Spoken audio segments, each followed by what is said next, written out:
अब मैं तुमको एक किस्सा सुनाऊँ कि बाल विवाह क्यों होते थे। मेरा एक ही मानना है लाइफ में, चाहे वो कैज़ुअल रिलेशनशिप हो, बेंचिंग हो, सिचुएशनशिप हो, सब अलग-अलग फैक्टर्स है, अलग-अलग नाम है। बट जब तक आप किसी को इमोशनली हर्ट नहीं कर रहे हो, हुँ, ये एक बहुत इंपॉर्टेंट फैक्टर होता है करेक्ट। कि आप चीट नहीं कर रहे हो, तो मेरे हिसाब से सब कुछ सही है। हुँ, हुँ। क्योंकि टाइम के साथ चेंज होता है। अगर आप किसी से प्यार नहीं करते हो तो आई लव यू या मैं तुमसे प्यार करता हूँ, इन सब शब्द का यूज़ मत करो। सिंपल बोलो, भाई तुम मुझे पसंद हो, अगर मैं तुम्हें पसंद हूँ, कमरा है मेरे पास, चलते हैं।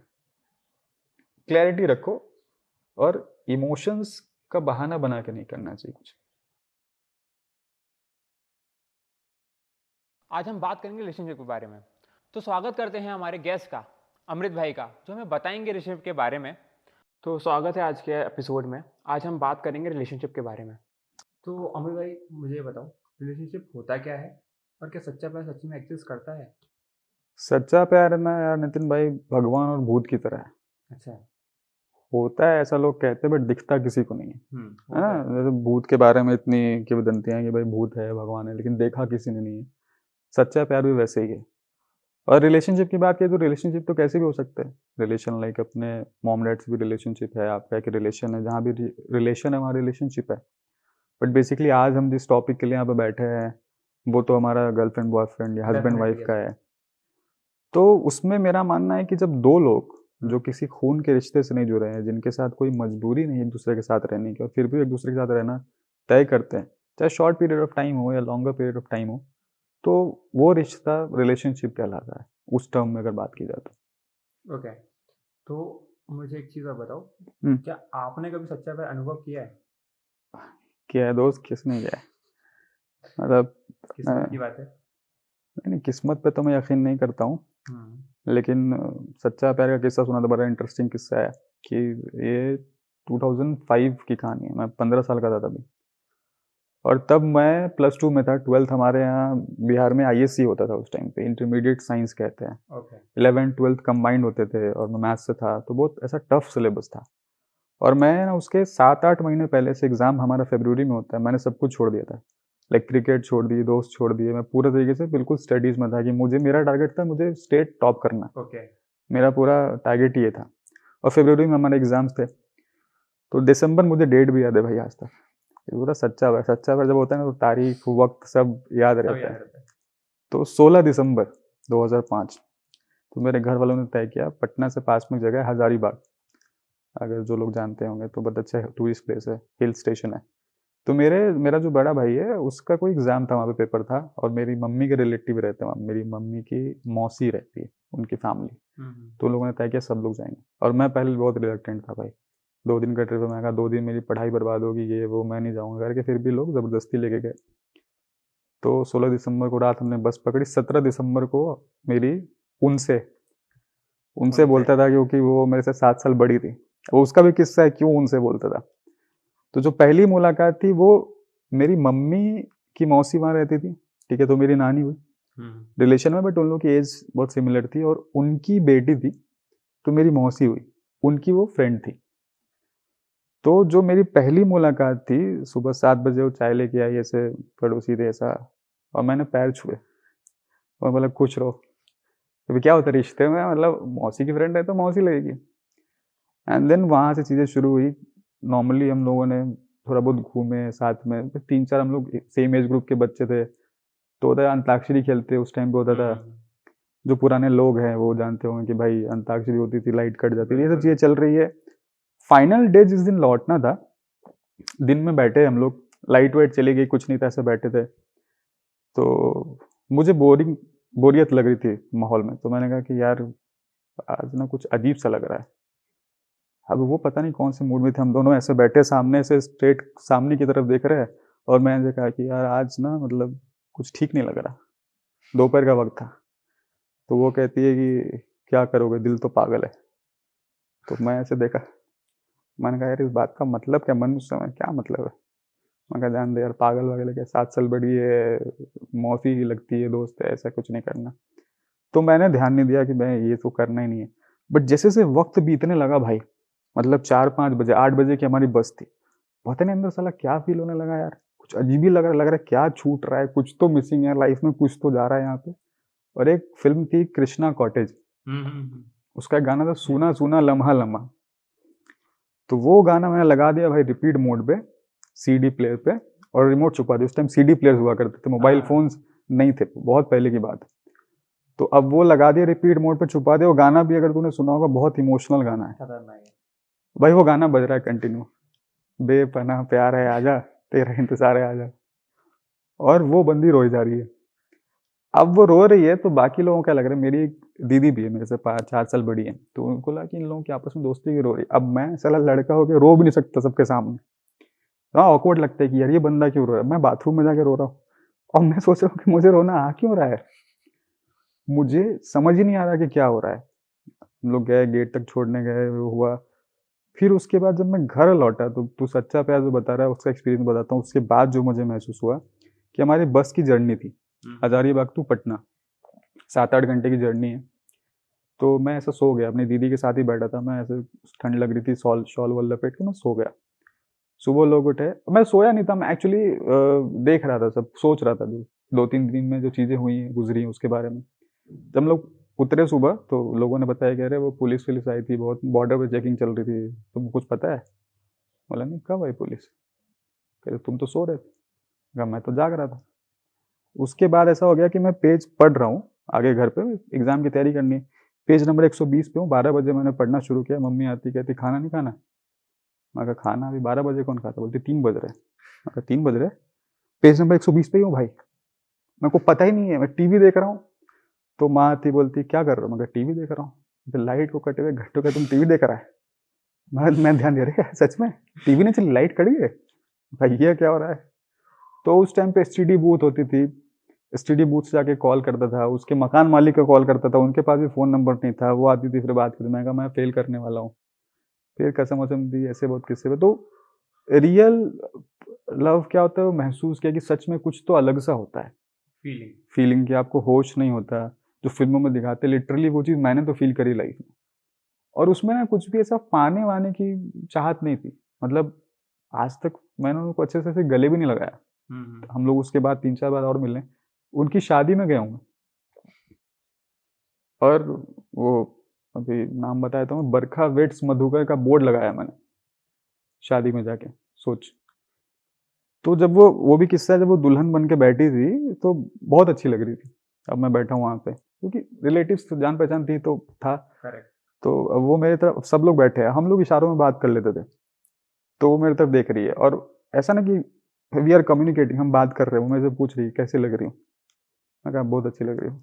वो बोल रही तो खुश हो, ये कोई कुछ नहीं बोल रहा, ये हम दोनों को पता है कि इशारे भी ऐसे कि हाथ वाथ नहीं हिला रहे, बस एक दूसरे की तरफ देख रहे हैं और हमें पता है कि ये बातें हो रही हैं। तो कह रही तुम ठीक हो? मैं कहा हाँ मैं ठीक हूँ, आप खुश हो? तो मैं खुश हूँ। फिर रुका, मैं जब जयमाला हुआ तो मेरे को लगा कि अब थोड़ा कंट्रोल नहीं हो रहा, फिर मैं निकल गया। तो ये मेरा एक्सपीरियंस, और मुझे लगता है कि रियल लव यही होता है जहाँ आपको कुछ पाने की चीज़ नहीं होती, इट्स लाइक एक फीलिंग है जो डिफरेंट है। तो इसी को कंटिन्यू करते तो मेरे को एक चीज़ और बताओ अमित भाई, कि जो आज की जो सिचुएशन है इसमें बहुत सारे टर्म्स आ गए रिलेशनशिप को छोड़ते हुए। हम जब रिलेशनशिप की बात करते थे स्टार्टिंग में तो उससे प्यार की बात आती थी, एक लड़का लड़की एक लव प्यार में है तो वो एक रिलेशनशिप है। बट आज के टाइम में रिलेशनशिप के अंदर हियरार्की में अगर हम बोलें तो उसमें सिचुएशनशिप है और भी टर्म्स जोड़ दिए लोगों ने, कैजुअल है, कैजुअल डेटिंग बेंचिंग है यस। आजकल। तो इसके ऊपर आप क्या, किस तरीके से, आपका क्या नजरिया है इसमें? देखो यार, टाइम के साथ हर चीज़ बदलती है, इवॉल्व होती है। अगर हम अपनी सभ्यता में जाएं, सोसाइटी में जाएं, तो बहुत सारी चीज़ें बदली। सोसाइटी का एक पूरा जीने का तरीका भी बदला है। लाइक एक टाइम पे बाल विवाह होते थे। करेक्ट, हाँ। अब मैं तुमको एक किस्सा सुनाऊं कि बाल विवाह क्यों होते थे। कोई भी चीज़ जो सोसाइटी में शुरू होती है ना, तो जो उसका स्टार्ट पॉइंट होता है वो हमेशा पॉजिटिव होता है, बाद में चीज़ें निगेटिव हो जाती हैं। बाल विवाह जो स्टार्ट हुआ था वो एक छोटी सी कम्युनिटी थी, जहाँ पे एक छोटा सा राज्य था, स्टेट जो पहले होते थे इंडिपेंडेंट। तो वहाँ के राजा ने एक नियम बना दिया कि किसी भी लड़की की शादी होगी तो सबसे पहले वो मेरे साथ पास आएगी, मेरे साथ रात बिताएगी, उसके बाद हस्बैंड के पास आएगी। तो गांव वाले बहुत परेशान हो गए कि यार अपनी बेटियों को भेजना पड़ता है, अब राजा की बात टाल नहीं सकते, टालोगे तो मार देगा वो। पहले तो ऐसे होता था। तो मैं क्या किया था, तुम लोगों ने उपाय निकाला कि बचपन में शादी कर दो सर, 5 साल की लड़की की शादी कर दी, आप तो नहीं बुलाओगे? शादी हो गई। राजा को इंटरेस्ट तो बड़े व्यस्क लड़कियों में है, बच्चियों में तो इंटरेस्ट है नहीं। तो उस राजा से बचने के लिए उन्होंने बाल विवाह की प्रथा शुरू की थी। अब वो शुरू की किस लिए, वो लोग भूल गए, उसको कैरी फॉरवर्ड कर लिया, उसको अपने धर्म में मान लिया कि नहीं भाई बच्चों की शादी कर देनी चाहिए, अर्ली एज में कर देनी चाहिए। जो जो बेसिक चीज़ें थी वो छूट गई, वो प्रथा आगे बढ़ती चली गई। बट आज तुम उसको गलत मानते हैं, बाद में कानून भी बने, उसको खत्म किया गया। तो वैसे ही जो रिलेशनशिप भी है या प्यार है या ये जो रिश्ते हैं वो भी बहुत कुछ इवॉल्व होते हैं टाइम के साथ, और बदलाव हर चीज़ में करना पड़ता है। मेरा एक ही मानना है लाइफ में, चाहे वो कैजुअल रिलेशनशिप हो, बेंचिंग हो, सिचुएशनशिप हो, सब अलग अलग फैक्टर्स है, अलग अलग नाम है। बट जब तक आप किसी को इमोशनली हर्ट नहीं कर रहे हो, एक बहुत इंपॉर्टेंट फैक्टर होता है करेक्ट। कि आप चीट नहीं कर रहे हो, तो मेरे हिसाब से सब कुछ सही है। क्योंकि टाइम के साथ चेंज होता है। आज हम बोलते हैं कि यार एक लड़के की 3 गर्लफ्रेंड है, हाँ, तो हम कहते हैं यार ये तो गलत है, ये कैसे कर सकता है। यार राजा महाराजाओं की तो 50 रानियां होती थी, उनको तो वो शौर्य का प्रतीक समझा जाता था। गलत इसलिए है क्योंकि वो तीनों तैयार हैं या नहीं है, उनका कंफर्ट है कि नहीं, उनको आपने बताया है कि नहीं बताया है। राइट। पहले की जो रानियां होती थी या जो औरतें होती थी उनको अपने राइट्स पता नहीं थे, तो उनको लोग डोमिनेट कर लेते थे। आज महिलाओं को भी अपने राइट्स पता है, लड़कियों को। तो अगर सच्चाई के साथ कोई भी रिलेशनशिप आप चला रहे हो तो वो ठीक है, मेरे हिसाब से उसमें कोई भी गलत नहीं है। मतलब ये कि अगर आप किसी और के साथ रिलेशनशिप में हो तो पहली वाले को या दूसरे वाले को पता होना चाहिए कि हाँ भाई ये सारी चीज़ें हैं। विदाउट नोइंग अगर आप ये चीज़ करो तो गलत है। हाँ, अरे एक और चीज़ है, बहुत लोग ऐसे जो सोसाइटी के सो कॉल्ड ठेकेदार बनते हैं, जो लोग जो ये बोलते हैं कि भाई हमने ठेका ले रखा है सोसाइटी को ठीक करने का, वो ये बातें करेंगे। जैसे लिव इन के बारे में लोग बातें करते हैं, किसी और चीज़ के बारे में बात करते हैं कि ये गलत है। लिव इन रिलेशनशिप के बारे में बेसिकली बहुत लोग ऐसा कहते हैं कि ये समाज के लिए खराब है, साथ में रहना, शादी नहीं करना, या फिजिकल रिलेशंस जो हैं आजकल जो बहुत कॉमन हो गए उनके बारे में बात करते हैं। तो यार प्रॉब्लम ये है कि जब वो 2 लोगों को कोई ऐतराज नहीं है तो किसी और को कोई हक नहीं बनता। अब अगेन और उसमें एक एंगल्स आते हैं कि 2 लोगों के साथ उनकी फैमिलीज इन्वॉल्व होती है। लोगों को ये भी रहता है कि भाई फैमिली है, ये है, तो वो पर्टिकुलर इंसान कैसे डील करता है उसके अपने डीलिंग है ना भाई, अपनी फैमिली से। करेक्ट। उसको सच बताना है कि नहीं बताना है, उसको किस तरीके से डील करना है, उसके घर वाले कैसे लेते हैं। तो टोटली मेरे हिसाब से वो एक पर्सनल अफेयर है, आप कैसा भी रह सकते हैं। अभी ह्यूमंस की बात कर, हम इंसान की बात कर रहे हैं ना। इंडिया में एक कल्चर है, अमेरिका में कल्चर है, हाँ। है तो वो भी इंसान भाई, कोई दूसरी प्रजाति थोड़ी है। अभी न्यूजीलैंड में कुछ और कल्चर है, इवन इंडिया में भी अलग अलग स्टेट, अलग अलग रिलीजन। अभी एक रिलीजन में आप वो मिनी वाइफ्स रख सकते हो, इस्लाम की बात करो तो वो भी तो इंसान है, अपने देश में रह रहा है। तो बेसिक चीज ये है कि किसी को डोमिनेट नहीं करना चाहिए, जबरदस्ती नहीं करनी चाहिए कि भाई मैं मर्द हूं तो मैं 5 रख, ये गलत। अगर लड़की आपके साथ तैयार है रहने के लिए कि भाई ठीक है मैं इससे इतना प्यार करती हूँ या मेरा रिलेशन है कि 2 और भी रखे तो ठीक है, रहो, इमोशनली हर्ट मत करो। अगर आप किसी से प्यार नहीं करते हो तो आई लव यू या मैं तुमसे प्यार करता हूँ, इन सब शब्द का यूज मत करो। सिंपल बोलो भाई तुम मुझे पसंद हो, अगर मैं तुम्हें पसंद हूँ, कमरा है मेरे पास, चलते हैं। क्लैरिटी रखो, और इमोशंस का बहाना बना के नहीं करना चाहिए कुछ। अब जैसा कि आपने वर्डिंग्स का बोला ही है तो उसी के ऊपर एक क्वेश्चन बोलता हूँ कि ये जो हम लोग वर्ड्स बोलते हैं, आई लाइक यू, या मैं तुम्हें पसंद करता हूँ, या मैं तुमसे प्यार करता हूँ, मतलब किस हद तक हम लोग, मतलब मीनिंग हम लोग किस तरीके से लोग बोलते हैं कि हाँ यार ये सच्ची में है। अभी देख, जैसे तुझे भूख लगी, अंदर से तुझे खाना खाना है, तो क्या बोलेगा घर में किसी को, क्या बोलेगा? मुझे भूख लगी, खाना चाहिए। सिंपल है यार, हर चीज को एक्सप्रेस करने के लिए हमने वर्ड्स बनाए हैं। अभी अगर कोई बंदा हमें पसंद आ रहा है या कोई लड़की मुझे पसंद है, तो ये एक नॉर्मल कॉन्शियसनेस है, एक हम उसी माहौल में पले बढ़े हैं कि हमको उसका मतलब यही पता है कि कोई पसंद है तो मैं प्यार करता हूँ। प्यार करता हूँ, एग्जैक्ट वो प्यार वाला प्यार ना भी हो जिसको हम अभी पहले हम बात करें सच्चा प्यार एंड ऑल, बट प्यार इन द सेंस कि मैं तुम्हारे साथ रहना चाहता हूँ, मुझे तुम्हारे साथ वक्त बिताना अच्छा लगता है, ये इंसान की सर्टेन क्वालिटीज मुझे अच्छी लगती है। सिंपल यार, अगर मैं इसको और ज़्यादा गहराई में जाके बात करूँ तो अल्बर्ट आइंस्टीन की एक थ्योरी है, थ्योरी ऑफ रिलेटिविटी, जहाँ वो टाइम डायलेशन की बात करते हैं। ओके। और ये example actually I may be wrong, but जहाँ तक मैंने पढ़ा या सुना है कि अल्बर्ट आइंस्टीन ने भी यही एग्जाम्पल दिया था कि किसी एक लड़की के साथ जो आपको पसंद है उसके वक्त का पता नहीं चलता। आप 4 घंटे भी बैठे हो तो लगता है यार 10 मिनट ही हुए। करेक्ट। और जहाँ आप बोर हो रहे हो तो किसी जगह पे किसी वहाँ कॉलेज के 5 लेक्चर में मिनट भी बैठो हो जाए तो 5 मिनट लगते हैं यार, 1 घंटे हो गए। तो वही टाइम का था कि टाइम सेम है बट पेस अलग अलग हो जाता है। हम्म। तो this is the most important thing कि जिसके साथ हमको वक्त बिताना अच्छा लगता है, हमको लगता है यार इसके साथ टाइम अच्छा बीतेगा, चाहे वो फिजिकल हो इमोशनल हो, तो हम कह देते हैं भाई प्यार है। तो सिंपल है, वही है। ओके। यूज नहीं करना चाहिए इन वर्ड्स का लेके, या किसी की इमोशन के साथ खेलना नहीं चाहिए। फेक फेक नहीं दिखाना चाहिए, ठीक है, जो तुम्हें है अगर आप कर रहे हो तो ठीक है। ओके, जैसे कि अभी आप आए हो रिलेशनशिप के ऊपर कि भाई एक है, बाकी लोगों के साथ भी अगर आप हो, बट आप अगर किसी ने बोल दी, आपने एक और फीलिंग आ गई किसी के लिए, ठीक है, कि भाई मैं तुम्हारे साथ रहूँगा, आफ्टर सर्टेन टाइम, एक समय बीतने के बाद हम दूसरे के साथ इन्वॉल्व हो जाते हैं विदाउट टेलिंग और विदाउट नोइंग। तो ये कैसे हम बचें इस चीज़ों से? देख, कोई भी फीलिंग ना शुरू होती एक दिन में ना हम्म। खत्म होती एक दिन में। रिश्ता और फीलिंग ऐसा नहीं होता। अब अगर वो फीलिंग है तो फिर वो ठरक है। जो एक दिन में शुरू एक दिन में खत्म हो रही तो सिंपली ठरक है कि भाई कोई लड़की अच्छी, किसी का फिगर अच्छा लग गया, अब मेरे को उसके साथ रात बितानी है, तो वो फिर वो होता है कि भाई आज इसके साथ बितानी है, कल उसके साथ बितानी है। अदरवाइज थोड़ी भी अगर फीलिंग आई है, प्यार व्यार नहीं, नॉर्मल थोड़ी भी फीलिंग की अगर हम बात करके फीलिंग आती है कि भाई इसके साथ रहना है या इसके साथ टाइम बिताना अच्छा लग रहा है, तो नॉर्मली उसका टाइम बिताया होगा तभी तो अच्छा लगेगा यार। कोई भी डिसीजन किसी के साथ लेने के लिए कि भाई इसके साथ मुझे 10 दिन रहना है या 5 दिन रहना है, फोन पे तो बात की होगी। करेक्ट। 1 घंटे 2 घंटे। तो कोई भी फीलिंग जब स्टार्ट होती है उसका एक प्रोसेस होता है, धीरे धीरे धीरे धीरे आप वहां तक पहुंचते हो जहां पे रियलाइज करते हो कि इस बंदे के साथ मुझे अच्छा लग रहा है। तो जब रियलाइजेशन हो रही है या जब लग रहा है, उसी टाइम पे अगर आप किसी और के साथ हो तो पहले तो वो गलत है। अगर आपने उसको कमिट कर रखा है, कमिटमेंट, यस। कमिटमेंट एक बहुत इंपॉर्टेंट फैक्टर है कि मैं सिर्फ तुम्हारे ही साथ हूँ। अगर आपने ये बोल रखा है, अगर आपने बोला कि भाई मेरी कमिटमेंट नहीं है, तुम मुझे अच्छी लगती हो लेकिन मुझे कोई और भी अच्छा लग सकता है, ऐसा है, क्लैरिटी रखिए, तो कोई दिक्कत नहीं। अगर कमिटमेंट है तो जैसे ही आपको एहसास हो रहा है उसको बता दो। मैं हमेशा ये कहता हूँ कि क्योंकि भाई ऑलमोस्ट हर आदमी ना लाइफ में कभी ना कभी चीज़ फील करता है, मैंने भी फील किया करेक्ट। कि इमोशनली जब आप हर्ट होते हो ना, कि किसी ने आपको अगर तूने भी शायद कभी फील किया हो कि कभी कोई आपको धोखा दे या झूठ बोले, वो बात ना सबसे ज़्यादा लगती है आदमी को। और वो जो पेन होता है ना, वो पेन अनबियरेबल होता है।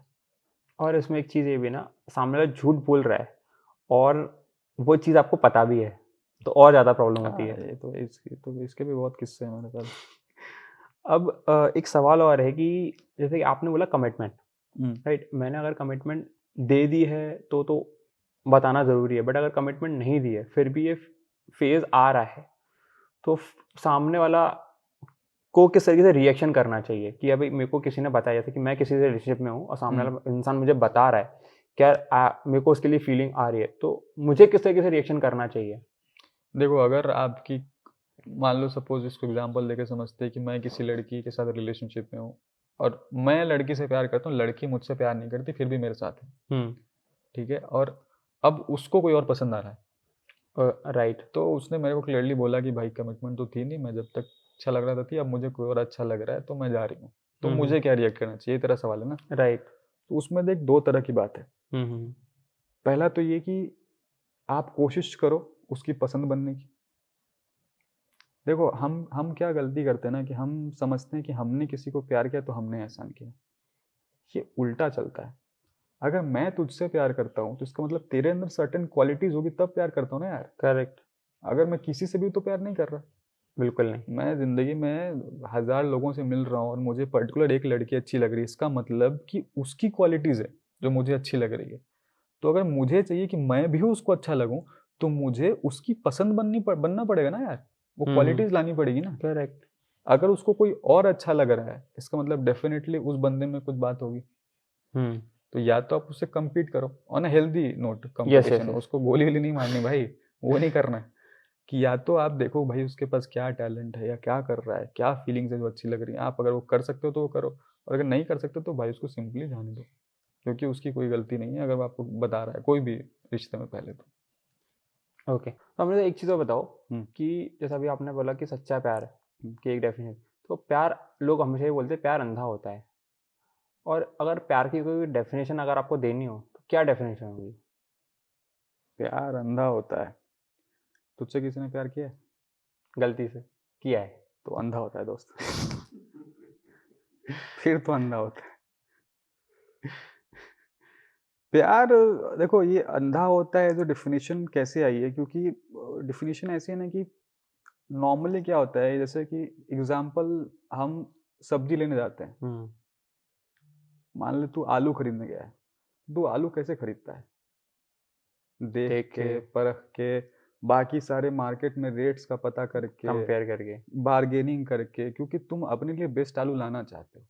अगर तुम जाके रैंडमली एक आलू ठीक लग गया, बस की शक्ल ठीक है, आलू ले लिया, तो बोलेंगे ना कि यार इसको तमीज नहीं है, इसको आलू खरीदने नहीं आता।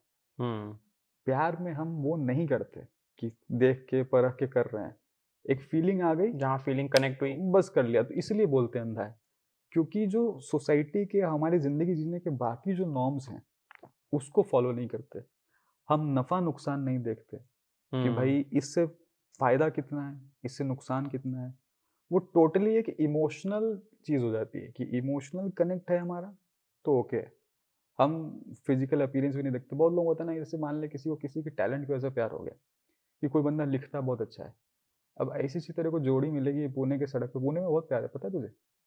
कभी तो ऐसा, अभी तो बारिश का मौसम है, नहीं तो अभी कभी तो बाइक लेके निकलता है, हर डिवाइडर पे तेरे को प्यार मिलेगा, मतलब बिखरा हुआ प्यार मिलेगा तेरे को। अपना ऑन के उधर का जो ब्रिज है, वो वहाँ पे भी काफ़ी जोड़ियाँ मिलती है। जेड ब्रिज बहुत फेमस है इस मामले में वो पुणे वहीं में। जाता है ना देखने। सुनी है कहानी हमने भी। नहीं मतलब मिलता है तो। हाँ।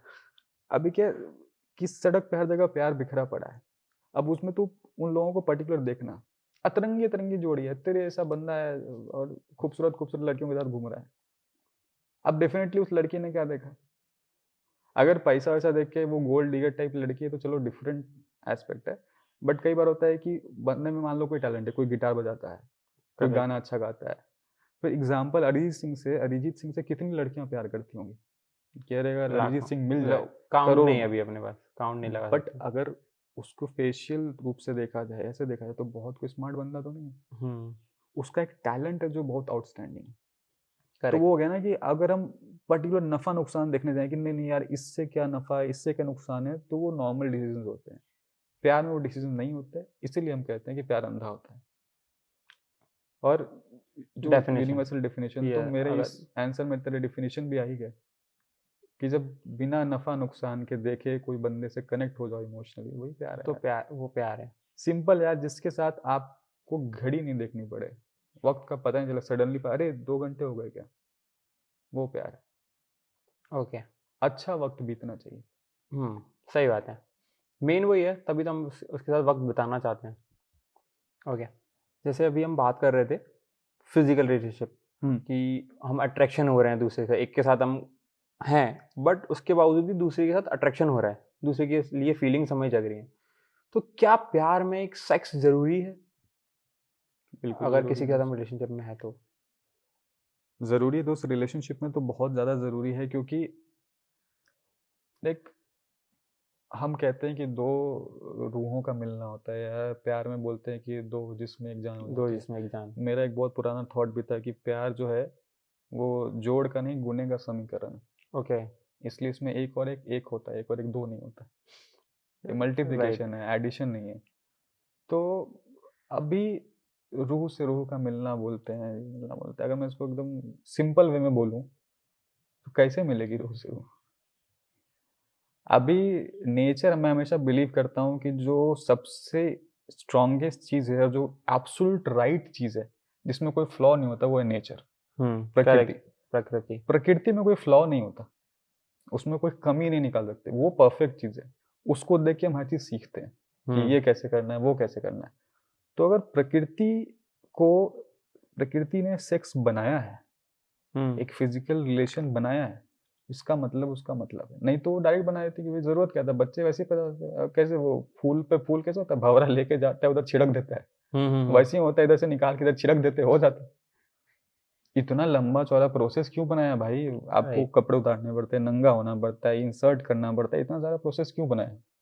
ये तो चलो नेचर की बात होगी। दूसरा क्या होता है कि जो साइंटिफिक एलिमेंट है इसके पीछे, इवन मैं एक अच्छी चीज़ मेरे को बात एक याद आ गई, मैं तुझे बताता हूँ कि बहुत पहले मैं एक डिस्कवरी चैनल पे एक डॉक्यूमेंट्री देख रहा था कि प्यार कैसे होता है, उस पर पूरी डॉक्यूमेंट्री थी वो। ओके। कभी ढूंढना शायद मिल जाए कि क्या कौन से हार्मोन्स रिलीज होते हैं दिमाग में, क्योंकि लोग बोलते हैं दिल से तो कुछ नहीं होता और दिल हम बोलते हैं यहाँ होता है, बट वो तभी यहाँ पे जगह भी वो गलत है। भी एक बहुत इंपॉर्टेंट फैक्टर है कि तू सोच कि दिल को ही क्यों रिलेट किया गया प्यार से। दिल देना क्यों बोला गया, गुर्दा देना क्यों नहीं बोला गया, किडनी देना क्यों नहीं, किसी ने फेफड़ा नहीं देना सोचा क्यों अभी। नहीं बोला गया। ये क्वेश्चन अभी तक किसी के माइंड में कि नहीं तुम मेरे फेफड़े में रहती हो ऐसा क्यों नहीं बोलते लोग, दिल में रहती हो। तो ये बहुत पुरानी बात है, 16वीं शताब्दी के आसपास ये वर्ड पहली बार यूज हुआ था रोमन है। ओके। पोएट्री में, जब उसने दिल को यूज किया। क्यों यूज किया, उसके पीछे रीजन ये है कि जो दिल है ना, दिल जो धड़कता है नॉर्मली, हार्ट पंप करता राइट, है हार्ट बीट्स। और वो आपके ब्लड को प्यूरिफाई करता है। तो जब भी कोई चीज पसंद आती है ना, तो हार्ट बीट तेज हो जाती है। तो जो रिएक्शन आता है ना इमोशंस का, सबसे पहला वो तेरे हार्ट पे आता है। तू देख, तू डरेगा भी तो क्या होगा, तेरे हार्ट पे रिएक्शन आएगा। तेरा पैर शेक वेक करेगा वो बाद में करेगा, फेफड़ों पे रिएक्शन नहीं आएगा। फर्स्ट ये रिएक्शन यहीं आती है। हाँ, तो जो इमोशंस के जो रिएक्शन आते हैं ना वो हार्ट पे आते हैं। तो इसलिए बोला कि भाई दिल देना है, क्योंकि वहां महसूस हुआ। जो पहला, बहुत नाम भूल रहा हूँ, कोई रोमन पोएट था जिसने पहली बार दिल वर्ड यूज किया था, फॉर लव। फॉर लव, कि तुम मेरे दिल में रहती हो, वो तभी वहां से हुआ कि दिल देना। तो ये चीज़ हुई, तो वहां से वो वर्ड शुरू हुआ। मैं भूल गया, हाँ सेक्स पे आ रहे थे। तो अभी सेक्स भी क्या है कि जब वो डॉक्यूमेंट्री जो थी डिस्कवरी चैनल की, उसमें सब दिखाया कि हार्मोन्स रिलीज होते हैं, कैसे फीलिंग होती है। तो उसमें बताया कि हम लोग को पता नहीं होता, बट साइंटिफिकली हर औरत उसी मर्द को चुनती है जिसको बायोलॉजिकली उसको ये फील होता है कि ये मेरे साथ सबसे अच्छे बच्चे पैदा कर सकता है। ओके। ये फैक्ट है कि हर औरत की जो वजाइना होती है और जो उसका वो होता है, क्या बोलते हैं, एग, और जो अंदर का पार्ट होता है ओवरीज, वो अलग तरीके से रिएक्ट करती है। तो हमको पता नहीं होता, हमको लगता है कि हमको प्यार हो रहा है, बट सबकॉन्शियसली हमको प्यार उसी से होता है जिसको बायोलॉजिकली हमारी बॉडी चुनती है कि इनके साथ हमारे बच्चे सबसे अच्छे होंगे। Same goes with mail. तो अगर वहां से देखा तो प्यार का तो बेस ही तेरा फिजिकल अट्रैक्शन है। बॉडी जिस बंदे से प्यार की बात कर रही है वो इसीलिए कर रही है कि इससे बच्चे पैदा होंगे। अब बच्चे कैसे होंगे, सेक्स से होंगे। सेक्स के। तो ये तो चल वो बात होगी कि स्टार्ट। दूसरा क्या होता है कि रिलेशनशिप को बाउंड करने के लिए भी सेक्स बहुत जरूरी है। जैसे हम कहते हैं ना कि भाई आपको टेबल एटिकेट्स आने चाहिए, करेक्ट। आपको खाना बनाना आना चाहिए। अगर कोई बहुत अच्छा खाना बनाता है तो उसके साथ लोग रहते हैं। आपको बात करने आनी चाहिए। तो हम कहते हैं भाई फिजिकल एट्रीब्यूट्स में कहते हैं हाइट अच्छी होनी चाहिए, ये होनी थी, कपड़े पहनने का कपड़े तरीका। पहनने का ढंग होना चाहिए। तो वैसे ही यार वो तो बहुत इंपॉर्टेंट चीज़ है, क्योंकि जो स्ट्रेस रिलीव होता है या रिलैक्सेशन फील होता है या वो बाकी चीज़ें फील होती हैं, कनेक्शन फील होता है, वो तो सब साइंटिफिकली प्रूवन चीज़ है। ये सिर्फ कोई हवा वाली बात तो है नहीं। और जो सेकंड जो तूने शुरू में भी कहा था कि अट्रैक्शन दूसरे के प्रति होता है, उसका भी बहुत बड़ा फैक्टर होता है कि अगर कोई फिजिकली सेटिस्फाइड नहीं है रिलेशनशिप में, तो बहुत ज़्यादा चांसेस है कि नोइंगली या अननोइंगली उसको दूसरों के प्रति अट्रैक्शन होगा। ओके। सिंपल लॉजिक है यार कि अगर तेरा पेट भरा हुआ है हाँ। तो तुझे शायद फिर भी क्रेविंग हो रसगुल्ला देख के यार कि ये खा सकता हूँ, बट क्रेविंग कम होगी। तुझे भूख लगी है ना, तो घटिया से घटिया खाना देख के भी तुझे क्रेविंग होगी यार ये तो मैं खा सकता हूँ यार, भूख लग रही है। भले वो मेरे ज़्यादा पसंद का ना हो। तो सेक्सुअल मेरे हिसाब से तो बहुत ज़्यादा ज़रूरी है, और आपको उसके भी टेक्निक्स जानने चाहिए दोनों को, मेल एंड फीमेल। और आजकल तो बहुत इजीली सारी इंफॉर्मेशन अवेलेबल है। इसको सिर्फ एकमात्र पार्ट नहीं बनाना चाहिए कि सबसे इंपॉर्टेंट चीज़ नहीं बना देना चाहिए कि भाई सेक्स ही सबसे इम्पोर्टेंट, ये नहीं होना चाहिए। बट हाँ, रिलेशनशिप में टॉप मोस्ट प्रायोरिटी में आप रखते हो सेक्स को, मतलब टॉप 3 चीज़ों में वो है कि वो चाहिए। जैसे आपने अभी चीज़ बोली सीखना चाहिए, राइट? तो सीखने के लिए जैसे कि कुछ लोग हैं जो गलत तरीके से भी, जो हम लोग पॉर्न बोलते हैं, राइट? पॉर्न वेबसाइट्स हैं, वहाँ पे that is not a real sex. नहीं तो लोग किस तरीके से वो दिख कर समझें कि हाँ ये तरीका सही है करने का? देख अभी तो खैर लाइक सोसाइटी बहुत ज़्यादा ओपन हो चुकी है इन चीज़ों को लेके। लाइक 10 15 20 साल पहले अगर मैं तुझे बताऊं, मैं दानापुर से हूँ, पटना से। मेरी गर्लफ्रेंड थी, जो पहली गर्लफ्रेंड 2008 9 के अराउंड। तो हम लोगों को मिलने के लिए जगह ही नहीं थी। जैसे आज के जो पीढ़ी के बच्चे हैं ना, वो easily OYO rooms, couples right. Available है। वहाँ उस टाइम पे साइबर कैफेज हुआ करते थे। हाँ। जो लोग होंगे वो रिलेट कर पाएंगे, जो लोग भी सुन रहे होंगे इस पीरियड को। तो साइबर कैफेज में मिलते थे। अगर थोड़ी भी किसिंग कर रही है, चुम्मा चाटी करनी है, तो वो जगहों पे जाना पड़ता था। अदरवाइज अभी बहुत सारे ऑप्शंस अवेलेबल है। अभी सेक्सोलॉजिस्ट हैं, आपको यूट्यूब पे वीडियोस मिल जाएंगे जहाँ पर्टिकुलर, इवन मैं कुछ दिन पहले ही देख रहा था, एक इंस्टाग्राम रील पे ही आया था कि यौगिक पोजेस के बारे में बताया जा रहा है कि आप अपने फिजिकल स्ट्रेंथ कैसे बढ़ा सकते हो, ओके। ड्यूरेशंस कैसे बढ़ा सकते हो योगा के थ्रू। ये चीज़ें तो देखो, इन्फॉर्मेशन ना हर तरह की अवेलेबल है, सही और गलत दोनों। आपको कौन सी लेनी है? चुनाव तो आपको करना पड़ेगा यार। अगर आप उतने भी इंटेलिजेंट इनफ नहीं हो कि सही चीज़ को चुन सको, तो फिर वो तो वही बात होगी, ला दो लदा दो घर तक पहुंचा दो। अब कोई आके घर पे, वो जैसे वो हमारे तरफ ना, वो सांड और गाय का कभी देखा है तूने? झगड़ा। झगड़ा नहीं, तो मेटिंग। हाँ। स्पेशली मीटिंग करवाते भी गाय को ले जाके लोग सांडों के पास, वो okay, okay, meeting yes, yes, वाले यस। प्रॉपर, वो क्या बोलते हैं उसको यार, मतलब ऑफिसेज होते हैं जहाँ वो लोग पाल के रखते हैं सांड, क्योंकि गायों को बछड़ा होना बहुत जरूरी है ना, नहीं होगा तो दूध नहीं देगी वो। हाँ, ये इन्फॉर्मेशन अभी रिसेंटली मैंने कहीं सुनी थी। हाँ, तो वो देखना बहुत, हम लोगों ने वो लाइव देखे, क्योंकि दानापुर में हमारे तरफ गाय भैंस होते थे ऐसा। तो उसमें क्या ना, ऐसे सांड का ऐसे पकड़ के डालते हैं, क्योंकि सही जगह नहीं मिलती उसको, एक बंदा होता है जो करता है। ओके। तो अब वैसा तो नहीं कर सकते ना कोई आदमी को, आप आदमी हो, सांड तो नहीं हो। तो इन्फॉर्मेशन सही गलत सारा अवेलेबल है। इवन फिजिकल फिटनेस के बारे में भी, करना कैसे उसके बारे में भी। और पॉन देखो, ठीक है, पॉन आप इंजॉयमेंट के लिए देखते हैं, जैसे मूवीज देखते हैं। अब मूवी में हम देखते हैं कि शाहरुख खान ने 40 माले से छलांग लगा दी, लगाते हैं क्या रियल लाइफ में? भाई पॉन भी वैसे ही है यार, वो एक्टर्स है, पॉन स्टार्स है। अगर वो कोई पोज कर रहा है या कुछ कर रहा है, आप वो अपनी गर्लफ्रेंड या बॉयफ्रेंड पे ट्राई करने चले जाते हो, वो फैक्ट सही थोड़ी है यार। वैसे नहीं करना चाहिए। अपनी कैपेबिलिटीज देखो, अपनी चीजें देखो, उसको एंजॉय करो एक मूवी की तरह, एक चीज की तरह। सर्टेन चीजें एलिमेंट्स ले सकते हो, बट हर चीज नहीं ले सकते। अब जब इसी टॉपिक पे गए तो एक चीज़ रिलेशनशिप में ना बहुत इंपॉर्टेंट होती है कि हम लोग, आपने वर्ड यूज़ है चीट करना, ठीक है? तो क्या एक इंसान, चाहे वो मेल हो या फीमेल हो, आपको बार-बार चीट कर रहा है और गलतियाँ अपनी मान भी रहा है, तो कितनी गलतियाँ, कितनी बार उसको वो माफ़ी देनी चाहिए या फिर किस तरीके से उसका रिएक्ट करना चाहिए हमें? देखो यार, रिलेशनशिप में माफी तो नहीं होनी चाहिए मेरे हिसाब से। ओके।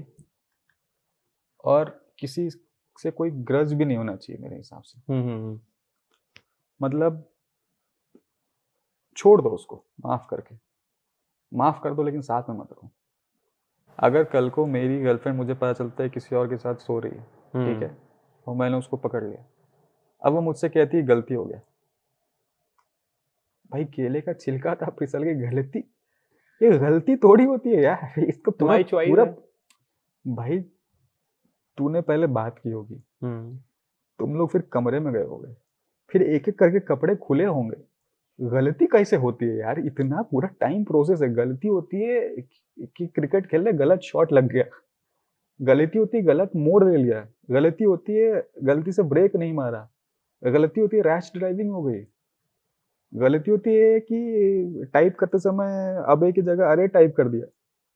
किसी का सो गए, गलती थोड़ी होती है। इसका मतलब है कि उस पूरे प्रोसेस के दौरान मैं नहीं था उसके दिमाग में। करेक्ट। तो उसमें ना कभी भी बैक नहीं होता। वो उसको छोड़ के नेक्स्ट पे जा सकती है। हो सकता है उस गलती से सीख सकती है कि आगे किसी को धोखा ना दे, लेकिन वो कभी मेरे पास वापस नहीं आ सकती। और अगर वापस आती है, जो लोग इस तरह के रिलेशनशिप में वापस जाते हैं, उनके लिए मतलब बिल्कुल मेरी वार्निंग है कि कभी मत करो, कभी वापस मत जाओ। आपको अच्छे टर्म्स पे रहना है और खत्म कर दो। भाई तू अपने घर जा, मैं अपने घर, क्योंकि वो रिश्ता कभी नहीं चल सकता। एक रिश्ता जिसमें धोखा किसी भी एक पार्टनर ने दे दिया है, वो रिश्ता वापस कभी भी सही तरीके से नहीं हो सकता। एक बहुत पुरानी गजल है जगदीश सिंह साहब की, किसने लिखी है मुझे पता नहीं, बट उसका है कि प्यार का पहला खत लिखने में वक्त तो लगता है। उसमें एक लाइन है कि गांठ अगर पड़ जाए तो रिश्ते हो या डोरी, टूटने में देर नहीं लगती। लाख करे कोशिश खुलने में वक्त तो लगता है। और होता क्या है कि जब अगर गांठ जब पड़ जाती है ना, कोई चीज टूट गई, रबर का टूट गया, आप उसको जोड़ोगे तो एक गिट्ठा पड़ जाएगा गांठ, दिखता है वो। और वो रहेगा, वो पहले जैसा नहीं हो सकता कभी भी। तो रिश्ते भी वैसे ही है। माफ कर दो कि भाई ठीक है, अगर कोई कहता है कि भाई मुझसे गलती, पहले तो ये गलती है नहीं, इट मीन्स कि उतने टाइम तक मैं नहीं था और अभी तेरे को रियलाइजेशन है, तो ठीक है भाई अब मैं नहीं हूँ तेरे लाइफ में, आगे बढ़, किसी और को चीट मत करना, दुश्मनी नहीं रखनी, अब अपने लाइफ में, मैं अपने लाइफ में। ओके, एक चीज यहाँ से एक क्वेश्चन और आता है फिर, ट्रस्ट। ठीक है, कि ट्रस्ट इश्यूज है मेरे को, तो वो क्यों होते हैं? बट मानो कि किसी इंसान ने चीटिंग भी नहीं करी, ऐसा नहीं है, बट फिर भी एक ट्रस्ट इश्यूज होते हैं यार, मेरे को तुम पे ट्रस्ट इश्यूज हैं, तो वो क्या है? देख, हम लाइफ में जो जीते हैं ना, तो हमारी पूरी जिंदगी हमारे एक्सपीरियंसेस पे बेस्ड होती है। ओके। हम जो भी एक्सपीरियंस करते हैं उससे हमारी सोच बनती है। कोई भी एक आदमी है, जैसे मैं बैठा हूँ और तू बैठा, हम दोनों की सोच अलग अलग क्यों है? हम दो इंसान हैं, दो अलग अलग इंसान हैं। अलग अलग इंसान है, लेकिन सोच अलग अलग क्यों है? अच्छा चल, हम दो अलग अलग इंसान हैं, हम कह सकते हैं कि भाई अलग माहौल में पले बड़े। इवन जो ट्विंस भी होते हैं, जो एक ही घर में पल रहे हैं, एक ही माहौल में पल रहे हैं, उनको एक ही तरह का सब कुछ मिल रहा है, इवन कपड़े सेम मिल रहे हैं, माँ बाप सेम है, फैमिली सेम है, फिर भी उनकी सोच में जमीन आसमान का अंतर होता है। कोई ऐसा तो नहीं था कि दो ट्विंस एक ही तरीके से सोच रहे हैं। तो क्यों सोचते हैं? क्योंकि लाइफ के एक्सपीरियंसेस और उसको देखने का नजरिया सबका अलग होता है।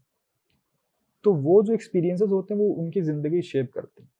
जिनको ट्रस्ट इश्यूज है, उनको कहीं ना कहीं किसी ने धोखा दिया होगा कभी, या तो किसी और को देख के इतना ज्यादा डर गई होंगी। जैसे मान ले कि एक पर्टिकुलर रोड पे तू गया और वहां ट्रैफिक बहुत मिला, अगले दिन तू अवॉइड करेगा उसको, बोलेगा दूसरे रूट से जाते हैं। हो सकता है आज वो रास्ता पूरा क्लियर हो, बट सिंस वहां ट्रैफिक था, पिछली बार तो 2 घंटे फंस गया था, तो वो पिछली बार की मेमोरी तुझे हॉन्ट करती कि नहीं यार उस रास्ते नहीं जाना। बहुत ज्यादा अगर किसी ने कन्विंस किया, करे नहीं मैं देख के आ रहा हूँ भाई, वो रास्ता ठीक है, ये है, ऐसा है, तभी जाएगा, अदरवाइज तू नहीं जाएगा उस रास्ते। वही ट्रस्ट इश्यूज होते हैं। ट्रस्ट इश्यूज तभी आते हैं जब किसी ने आपको चीट किया है या आपका वो ऐसा पास्ट रहा है। बट ये चीज़ें होती हैं लाइफ में, तो हम हमेशा हमें एक ही चीज़ बोली जाती है कि यार हर व्यक्ति एक जैसा नहीं होता, राइट? तो और अगर हम ये चीज़ें जो बैक साइड जो हो चुकी हैं बैक लाइफ में, और उसको लेते हुए अगर आगे बढ़ते हैं अपने रिलेशनशिप में, तो वो हमारा जो आज का जो रिलेशनशिप है उसके ऊपर बहुत नेगेटिव इफेक्ट भी पड़ सकता है।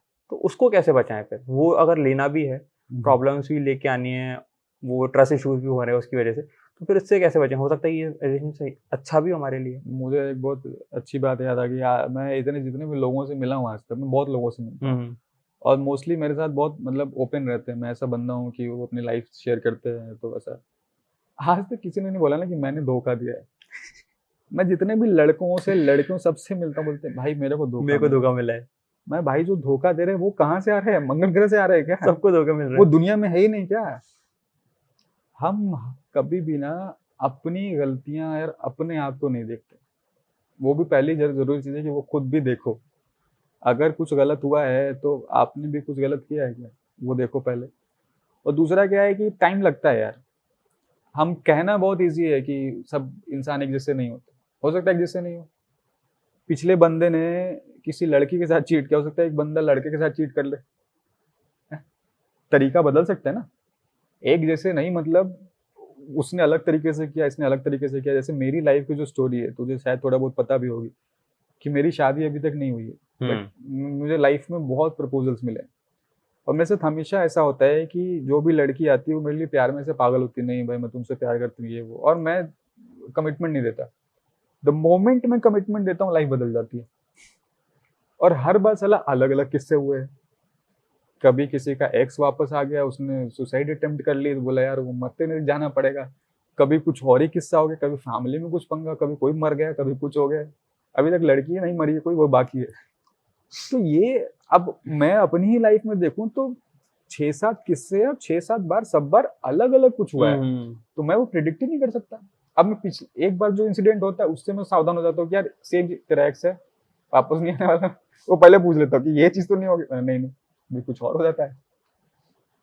तो तो वो वी कांट से। इश्यूज रहेंगे, और ऐसा नहीं है आपको, देखो कोई किसी को फोर्स नहीं कर सकता रिलेशनशिप में जाने के लिए, और हर कोई जाना तो चाहता है। हम सबको कहीं ना कहीं एक साथी की तलाश होती है, जो हमें कॉम्प्लीमेंट करे, जो हमें पूरा करे, या जिसके साथ हमें रहना अच्छा लगे। हर किसी को जरूरत होती है, हम सब अपने लाइफ में कहीं ना कहीं खाली हैं। अगर किसी के साथ नहीं है तो अगर पर्टिकुलर कोई बंदा है जिसका कोई ट्रस्ट इशू है, या उसको पास्ट में कुछ बुरा हुआ है, वो चाहता तो है लेकिन बेचारा डरता है, क्योंकि यार वो चीज रिपीट ना हो, उसने वो पेन झेला है। तो सामने वाला बंदा अगर आएगा और उसका इन्फ्लुएंस या उसकी फीलिंग, उसके इमोशंस इतने स्ट्रांग होंगे कि वो पिछले पास्ट को ओवर पावर कर पाए, तो ऑटोमेटिकली चला जाएगा। करेक्ट। जबरदस्ती ड्रैग भी नहीं करना चाहिए। एक अपना हर चीज का एक स्पीड है, मोशन है, वो जाएगा, हो जाएगा। ओके। तो अमृता एक चीज़ बताओ, जैसे कि रिलेशनशिप में हम लोग आप काफ़ी चीज़ें करते हैं, अट्रैक्शन भी होता है, बट लाइफ में बहुत प्रॉब्लम आती है जब ब्रेकअप होता है किसी का, तो उससे कैसे मूव ऑन करें? ब्रेकअप से मूव ऑन क्या करेंगे यार, देख एक तो ये बात होती है कि एक रिलेशनशिप से निकलने के लिए दूसरा रिलेशनशिप काम आता है आपके। ओके। एक फैक्ट चीज होती है कि जिस तरह का पेन है उस पर मरहम लगता है जब कोई दूसरा बंदा मिलता है। क्योंकि अगर मेरे लाइफ में एक लड़की है और मेरा ब्रेकअप होता है, तो ऑब्वियसली वो एक जगह खाली हो जाती है लाइफ से। जब तक वो जगह खाली रहेगी तब तक दिक्कत होगी। दूसरा ये है कि बहुत सारे लोग डिप्रेशन में चले जाते हैं। बहुत सारे लोगों का करियर, फैमिली, पर्सनल लाइफ, बाकी चीज़ में बहुत ज़्यादा इफेक्ट होती है। तो भाई अभी क्या कर सकते हैं, उसके लिए भी कुछ नहीं कह सकते कि भाई, ये बहुत लोग ये कहते कह रहे हैं कुछ नहीं है यार, ब्रेकअप ही दोबारा निकल जाए, ऐसा नहीं होता यार। हर आदमी का पेन उसका अपना होता है, करेक्ट। और हर आदमी की बर्दाश्त करने की क्षमता भी उसकी अपनी होती है, उसका अटैचमेंट भी अपना है। हम एक बात मैं हमेशा कहता हूँ ना कि हम कभी भी किसी के दूसरे के दर्द को महसूस नहीं कर सकते हैं। ये टेक्नोलॉजी आज तक नहीं बनी है कि आप, मैं तेरे पे हाथ रखूँ और मुझे फील हो जाए कि अरे तुझे कितना पेन हो रहा है, और ना ही आप उसको मेजर कर सकते हैं। हम एक इमेजिन कर सकते हैं, एक सहानुभूति रख सकते हैं कि यार तुझे दर्द हो रहा है। तो वैसे ही जो ब्रेकअप होता है, तो हर आदमी का उसका अपना इफेक्ट और इम्पैक्ट पड़ता है उसके ऊपर। तो सबके लिए अलग अलग तरीके हो सकते हैं। बट मेरा मानना तो यही है कि देखो, जो चीज़ आपके हाथ में नहीं है, अगर ब्रेकअप हुआ है तो बहुत सारे रीजंस हो सकते हैं। कई बार म्यूचुअल अंडरस्टैंडिंग के साथ भी ब्रेकअप होते हैं रिलेशनशिप्स में, कि भाई चीज़ें वर्कआउट नहीं करे, दोनों म्यूचुअली अलग हो गए हैं, या किसी ने चीट किया है, या किसी की फैमिली में कुछ इश्यूज आ गए हैं, कास्ट बेस्ड कोई प्रॉब्लम हो गई है, शादी करनी पड़ी, बहुत तरह के फैक्टर्स हो सकते हैं। तो भाई वैसे ही हर आदमी पे चूंकि इम्पैक्ट अलग होता है ब्रेकअप का, उसका इफेक्ट अलग होता है, तो उसके तरीके भी अलग अलग होंगे। कोई एक स्टैंडर्ड तरीका नहीं हो सकता बाहर निकलने का। बट जो बेसिक चीज़ें हैं वो ये हो सकता है कि अपने दोस्तों के साथ टाइम स्पेंड करो, सबके दोस्त होते हैं। अकेलेपन को उस टाइम पे अवॉइड करो, ज़्यादा बिजी रहो थोड़ी चीज़ों में, क्योंकि टाइम के साथ ना हर चीज़ का इफेक्ट थोड़ा थोड़ा कम होते जाता है। क्योंकि जब हम उस फेज में होते हैं, उस दौर में होते हैं, तो हमें लगता है कि यार ये दौर कभी बीतेगा ही नहीं। लेकिन आज जब उससे निकल जाते हैं, साल 2 साल 3 साल हो जाते हैं, तो हम सोचते, फिर हमको लगता है क्या मजाक था यार, साला मैं ये हरकतें कर रहा था, मैं ऐसा फील कर रहा था। लेकिन उस टाइम पे आप एक्चुअली वो फील कर रहे होते हो। करेक्ट। तो आपको एक टाइम देना अपने आप को, अपने इमोशंस को, अपनी बॉडी को, बहुत ज़रूरी है। और वो टाइम में अगर आप अकेले रहते हो तो फिर वो इम्पैक्ट ज़्यादा लगता है। किसी को मिस करना, किसी की चीज़ें मिस करना, ये चीज़ें, तो ज़्यादा बिजी कर लो अपने आप को, जॉब में, करियर में, दोस्तों के बीच। और उस टाइम पे एक बहुत इंपॉर्टेंट चीज़ है जो मैं चीज़ कहना चाहता हूँ लोगों को, आज की जो युवा है, जो यूथ है, उसको कहना चाहता हूँ कि ब्रेकअप से बचने के लिए कभी शराब या किसी किस्म के नशा का सहारा ना लें। आपको शराब पीनी है, इफ़ यू लाइक इट, आप एक उसके एक फेज़ में रहना चाहते हो, कभी पियो। मैं बहुत ज़्यादा गलत उसको भी नहीं मानता हूँ, लिमिट में अगर है तो। लेकिन जैसे ही आप सहारा लेते हो, उसको एक एड बनाते हो, तो जभी भी आपके लाइफ में प्रॉब्लम होगी, आप उस तक पहुँच जाओगे। और वो जो एडिक्शन बनता है, वो फिर खतरनाक होता है। करेक्ट। क्योंकि आप वो ब्रेकअप से बाहर भी नहीं निकल पाए, क्योंकि वो पेन आपने झेला नहीं। आप नशे में चले गए, और नशा भी ज़्यादा हो गया, तो वो फिर वो डिप्रेशन का बड़ा फैक्टर बनता है। करेक्ट। और एक और बहुत इंपॉर्टेंट चीज़ है, बहुत सारे लोग ऐसा करते हैं कि भाई एक सीरियस रिलेशनशिप से ब्रेकअप हुआ, तो वन नाइट स्टैंड में चले जाते हैं, यस, कैजुअल डेटिंग करने कैजुअल लगते हैं रेटिंग हम इसको कि आज के टर्म में बाउंस बैक भी कहते हैं कि हाँ, बहुत सारे टर्म्स बन गए, मैं तो पुराना आदमी हूँ भाई, ज़्यादा टर्म्स जानता नहीं। बट जो एक फैक्टर होता है, उनको लगता है कि अगर मैं फिज़िकली किसी के साथ इन्वॉल्व हो जाऊँ, तो वो चीज़ खत्म हो जाएगी। ये भी बहुत गलत चीज़ है। आप वन नाइट स्टैंड अगर आपको करना है, तो करो, प्रॉब्लम नहीं है। अगर आप किसी के साथ कमिटेड नहीं हो, आप क्लब में जाते हो, किसी से मिलते हो, यू बोथ म्यूचुअली लाइक, आप जा सकते हो, कर सकते हो। लेकिन वो सहारा नहीं होना चाहिए कि मैं ये इसलिए कर रहा हूँ कि मेरा ब्रेकअप हो गया है, मैं उस पे वो उससे आप पेन से कभी बाहर नहीं आओगे। बाद में अगर आप उस वन नाइट स्टैंड के लिए मेंटली प्रिपेयर नहीं हो, या आपकी कल्चर में या आपकी थॉट प्रोसेस में वो वन नाइट स्टैंड या वो कैजुअल डेटिंग अगर फिट नहीं बैठती है, तो जिस दिन आप होश में आओगे, जिस दिन आप एक्चुअली इस ब्रेकअप से बाहर निकलोगे, उस दिन फिर वो वन नाइट स्टैंड भी आपको हॉन्ट करेगा कि शिट, मैंने ऐसा क्यों किया था, मैंने करेक्ट। ये क्यों किया था। तो इसलिए वो तब करो जब आप मेंटली उसके लिए प्रिपेयर हो और आप उस थॉट प्रोसेस में हो। ब्रेकअप का सहारा लेने के लिए सब नहीं करना चाहिए। वो एक पेन है, झेलो, थोड़ा स्ट्रॉन्ग भी बनाएगी आपको। दोस्तों के साथ बिजी रहो, टाइम स्पेंड करो, बिजी रखो खुद को, थोड़ा टाइम दो, नॉर्मल होगी चीज़। Correct, correct. बहुत सही बताया आपने। तो अभी ये तो हो गया नॉर्मल, एक रिलेशनशिप चल रहा है, एक लड़का लड़की साथ में आया, ब्रेकअप हुआ, उससे मूव ऑन। बट जब हम लोग एक लॉन्ग समय के लिए एक रिश्ते से बंध जाते हैं, वो है मैरिज। एक प्यार में थे, फिर आप मैरिज में आ गए, अब डाइवोर्स हो गया, तो उससे कैसे हम लोग डील कर सकते हैं, क्योंकि वो भी एक रिलेशनशिप ही था हमारा। बहुत इंपॉर्टेंट चीज़ है यार।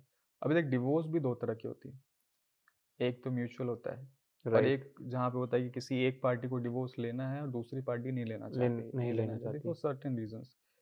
तो दोनों के फैक्टर्स अलग अलग है। अब जहाँ म्यूचुअल होता है, वहाँ ऑब्वियसली आप दोनों जो हस्बैंड वाइफ हैं, एक फेज से गुजरते हैं जहाँ उनकी लैक ऑफ अंडरस्टैंडिंग है, या फिजिकल इश्यूज हैं, या मेंटल इश्यूज हैं, इमोशनल इश्यूज हैं, और वो डिसाइड करते हैं कि अलग होना है। तो मेरे ख्याल से म्यूचुअल जहाँ होता है, जो मुझे फील होता है कि वहाँ आपको उससे ओवरकम करना कंपेरेटिवली ईजी है, क्योंकि आप दोनों ने म्यूचुअली डिसाइड किया है, तो आप बहुत टाइम से उस प्रोसेस में रहते हो। लेकिन जहाँ डिवोर्स ऐसा है, जैसे अगर मैं एग्जांपल दूं कि मैं डिवोर्स नहीं लेना चाहता हूँ और मेरी वाइफ चाहती है, हो सकता है उसको शादी के बाद कोई और पसंद आ गया हो, और मैं अभी भी उससे प्यार करता हूँ, हो और सकता मुझे है। लगता है कि भाई मेरी तो कोई गलती नहीं, ऐसे केसेस भी होते हैं। तो वो तो बहुत पेनफुल होगा। लेकिन एक बात है ना यार, कि जिस इंसान का अटैचमेंट आपके साथ नहीं रहा, आप जबरदस्ती उसको नहीं रख सकते, आप बांध के किसी को नहीं रख सकते। तो एक जो वर्ड होता है एक्सेप्टेंस, वो बहुत ज़रूरी है लाइफ में, कि आपको एक्सेप्ट करना पड़ेगा कि हाँ भाई, दिस इज द रियलिटी, ये ट्रुथ है कि ये बंदी या ये इंसान अब मेरे साथ नहीं रहना चाहता है, लेट इट गो। पहले तो वो केस है कि जाने देना चाहिए, उसको खींचना नहीं चाहिए। अब दूसरा कि भाई डिवोर्स हो गया, अब क्या करें। तो सेम प्रोसेस है यार, वही ब्रेकअप का प्रोसेस है। क्योंकि यार एक बात बता, अगर मैं किसी लड़की से प्यार करता हूँ बहुत ज़्यादा, और मैं इमोशनली बहुत ज़्यादा उसमें इन्वॉल्व हूँ, और अगर मैं 1 साल या 2 साल के रिलेशनशिप में हूँ, और दूसरी तरफ कोई शादी करता है, डिफरेंस क्या है? पर्सनल लेवल पे तो कोई डिफरेंस नहीं है, करेक्ट। सोसाइटी के लेवल पे एक डिफरेंस कि यहाँ पे टैग मिल है गया, कि मैरिड मैरिड है। मैरिड है। लेकिन अगर मेरा इमोशनल इन्वॉल्वमेंट, अटैचमेंट सेम है, सेम है, तो मेरे लिए कोई डिफरेंस नहीं है। दोनों समान है, मेरे लिए वो ब्रेकअप और डिवोर्स बराबर ही होगा। बराबर ही है। डिवोर्स में सिर्फ एक एलिमेंट और ऐड हो जाता है कि आपकी फैमिली इन्वॉल्व रहती है, तो कहीं ना कहीं उसका फायदा भी है, नुकसान भी है। नुकसान ये है कि फिर लोग कमेंट कर सकते हैं आप पे, अगर फैमिली सपोर्टिव नहीं है तो वहाँ से आपको ताने सुनने को मिल सकते हैं। लेकिन अगर सपोर्टिव है, तो उनको ऑलरेडी पता है कि ये बंदा या बंदी किसी इमोशनल अभी टर्मोइल से गुजर रहा है, तो उसको सपोर्ट करने आ जाते हैं। लोग वैसे केयर करते हैं आपकी। ब्रेकअप का किसी को पता नहीं है, तेरे घर में तेरे रिलेशनशिप का ही पता नहीं, तो ब्रेकअप को भी पता नहीं है, करेक्ट। तो उसमें तो कोई नहीं आएगा। और अगर बताएगा भी कि भैया लड़की छोड़ के चली गई इसलिए मेरे को आई खाना कब। नहीं, वो छोड़ आई कम, इसलिए मेरे को खाना नहीं खाएगा, बोले बाहर में जा, साले मत खा, मर जा तू, लड़की के लिए नहीं खाएगा। लेकिन तेरा डिवोर्स हो गया, तू बोलेगा अरे मम्मी आज खाने का मन नहीं है, माँ तेरी केयर करेगी केयर करेगी, कि भाई खिलाएगी। वो ये डिवोर्स हो गया इसलिए इस पेन में है। तो मेरे ख्याल से तो मोर ओवर सेम ही सिचुएशंस है। सबके प्रोज एंड कॉन्स अपने अपने लेवल पे अपने अपने हैं। बिल्कुल बिल्कुल। सो हमने काफ़ी हद तक बहुत सारे टॉपिक्स आज हमने कवर किए कि प्यार होता क्या है, कि प्यार में अगर हम मैं ये चीज़ नहीं करनी चाहिए, अगर हम कमिटेड हैं तो किसी और की तरफ नहीं अट्रैक्ट होना चाहिए, वो कंट्रोल थोड़ा-सा होना चाहिए। और अगर हो भी रहे हो तो बता दो यार, कि भाई पहले बता दो, बेटर है कि बाद में पता लगे। पता तो लग ही जाता है, डेफ़िनेटली। और ब्रेकअप हुआ, तो ब्रेकअप के ऊपर आगे मूव ऑन कैसे करना है? अगर आपकी मैरिज भी है, तो अगर मैरिज में डाइवोर्स हो, तो उसको किस तरीके से हम लोग हैंडल करना चाहिए? और अगर फैमिली इन्वॉल्व्ड है, तो फैमिली अगर सपोर्टिव है तो अच्छी बात है, नहीं है तो उससे कैसे डील कर सकते हैं? ये बहुत सारी चीज़ें समझ में आई। ओवरऑल अगर हमारे लाइफ़ में एक रिलेशनशिप है, मेल एंड फीमेल, ठीक है? तो हमें स्टार्ट कैसे करना है कि अगर हम किसी को देख रहे हैं और ओवरऑल जर्नी कैसे होनी चाहिए आपके हिसाब से एज़ अ रिलेशनशिप? देखो, पहला तो ये है कि जैसे स्टार्ट यहाँ से लेते हैं कि आपको कोई पसंद आया। आपको कोई पसंद आया, ये मैंने पहले भी कहा था, मैं उसको समराइज़ कर देता हूँ अपनी सारी बातों को हाँ, कि यस, आपको कोई पसंद आया, इसका मतलब उसमें कोई क्वालिटीज़ हैं जो आपको पसंद आई। आप चाहते हो कि वो भी आपको पसंद करे, यही बेसिक रिक्वायरमेंट है आपकी। तो पहले आप उससे दोस्ती करो, उसके करीब जाओ और पता लगाओ कि भाई इसको क्या पसंद है, and try to be that man. ये लोग आजकल ना बहुत वाहियात बातें चलती है, मुझे वो आदमी नहीं बनना जो तुमको पसंद है, मैं वो हूँ जो मैं। अपने घर पे रहो भाई। यार, तुमको वो पसंद क्यों आया? क्योंकि वो इंसान था जो तुमको पसंद है। हम सब अपने मन में सबकॉन्शियसली एक ना एक स्ट्रेचर लेके चलते हैं ना कि भाई मान ले अगर मैं लुक्स की ही बात करूँ, तो मान ले मेरी क्या रिक्वायरमेंट होगी जो मेरे मन में होगी कि मुझे यार ये सर्टेन हाइट की लड़की चाहिए या सर्टेन फिगर की लड़की चाहिए, इसलिए पसंद आई।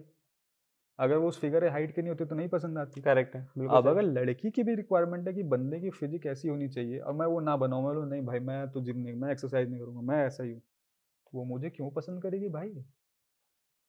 आपको उसकी पसंद बनना पड़ेगा ना। तो ये सब बकवास बातें आजकल बहुत लोग हैं कि वो मेरे को बदल देना चाहती है। अरे बदलाव तो संसार का नियम है यार, बचपन में तुम नंगे पैदा हुए थे, आज भी नंगे घूम रहे हो क्या?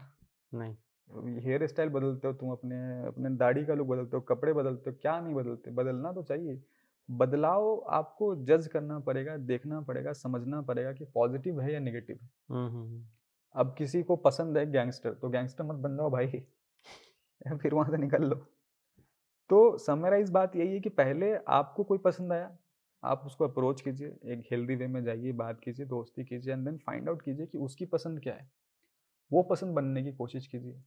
अगर आप भी वो उसको वो फीलिंग देते हो जो उसको पसंद है, चाहे इमोशनल लेवल पे हो, आपकी एट्रीब्यूट्स हो, टैलेंट हो, आपकी पर्सनैलिटी हो, कुछ भी हो, तो फिर ऑब्वियसली आप दोनों रिलेशनशिप में जाते हो। उसके बाद सबसे इम्पोर्टेंट चीज़ होती है कि रिश्ते तो बहुत बन जाते हैं, क्योंकि आजकल जो दौर है बहुत ईजी है, कम्युनिकेशंस के बहुत सारे मोड हैं, मोबाइल फ़ोन्स हैं, सोशल मीडिया है, और बहुत जल्दी लोग रिलेशनशिप में चले भी जाते हैं। उसको मेंटेन कैसे करें, ये एक बहुत इंपॉर्टेंट एस्पेक्ट होता है। तो उसके लिए सबसे ज़रूरी चीज़ है ना कि हमको ये पता नहीं है, मैं बहुत ऑनेस्ट और बहुत सच्चा आदमी, तो मैं वो स्ट्रेट फॉरवर्ड बोल देता हूँ जिनके साथ भी रहता हूँ कि भाई मुझे तू बोर लग रही है। तो लोग चिढ़ भी जाते हैं कि अरे यार क्या मतलब है बोर हो गई मैं कहा लग रही हो। हर आदमी के साथ होता यही है। रिश्ते टूटने की सबसे बड़ी वजह ये है कि हम एक दूसरे को बोर करने लगते हैं, लेकिन सच कोई बोलता नहीं। उसका क्यों हम बोलते हैं घूमने जाना है, ये चीज़ें क्यों है कि भाई एक टूर पे चलते हैं, क्योंकि हम बोर हो रहे हैं, हमको एंटरटेनमेंट चाहिए। अब एंटरटेनमेंट एक ही आदमी से कैसे मिलेगा? खुद को बदलते रहो, नई चीज़ एक्सप्लोर करते रहो साथ में।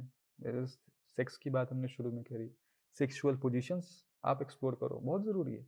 उसको लाइफ को भी हमेशा नया करते रहो, चेंज करते रहो। घूमने जा रहे हो कहीं नए नए प्लेसेस पे, ये नई चीज़ें आप एक्सप्लोर करो, साथ में ज्वाइन करो, वो चीज़ें करो। आप जिम ज्वाइन कर रहे हो, डांस कर रहे हो, कभी कुछ ना कुछ अलग करते रहो। हर 5-6 महीने, 7 महीने, 8 महीने के बाद अगर रिलेशनशिप को आपको तरोताज़ा रखना है, आपको चाहिए कि वो आदमी आप में हमेशा इंटरेस्टेड रहे, तो आपको अपने अंदर एक इंटरेस्ट फैक्टर बना के रखना पड़ेगा। राइट, ऐसे रहेगा तो मेरे ख्याल से मुझे मेरा मानना है कि रिलेशनशिप आपकी अच्छी चलेगी, और ये दोनों साइड से होना चाहिए म्यूचुअली। बिल्कुल।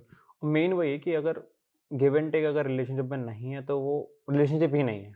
वो वन वे ट्रैफिक तो वैसे भी नहीं हो सकता उसमें। तो बहुत-बहुत शुक्रिया अमृत भाई, ये सारी चीज़ें बताने के लिए, समझ देने के लिए। हो सकता है कि काफ़ी लोगों को ये चीज़ें जो आपने बताई, ये उनके एक्सपीरियंस के लिए और उनके रिलेशनशिप के लिए बहुत इम्पोर्टेंट भी हों। So thank you so much Amrit भाई, आपका थैंक यू बताने के मिलन लिए। भाई। Thank you so much. एक लास्ट बात मैं बोल देता हूँ कि भाई ये जो भी बातें मैंने बोली हैं, ये मेरे खुद के विचार हैं, मेरा अपना पॉइंट ऑफ व्यू है, मेरे अपने एक्सपीरियंसेस हैं। और जो मैंने सिर्फ अपने एक्सपीरियंसेस से नहीं सीखा है, मेरी आदत है कि मैं दूसरों के एक्सपीरियंस या बाकी चीज़ों को भी ऑब्जर्व करके सीखता हूँ। तो इसमें से कोई भी बात अगर आपको कहीं हर्ट करती है, ऐसा बुरा लगता है, तो मेरा कोई ऐसा इंटेंशन नहीं है। और बाकी ये मेरे विचार मेरे ही रहेंगे भाई। विचार किसी और के हो नहीं सकते। और मैं ये कहना चाहूँगा, अगर आपके कोई और भी सवाल हैं तो आप कमेंट में लिख सकते हैं। हम ट्राई करेंगे कि उन सवालों के भी जवाब आपको दे पाएँ। Thank you so much. शुक्रिया।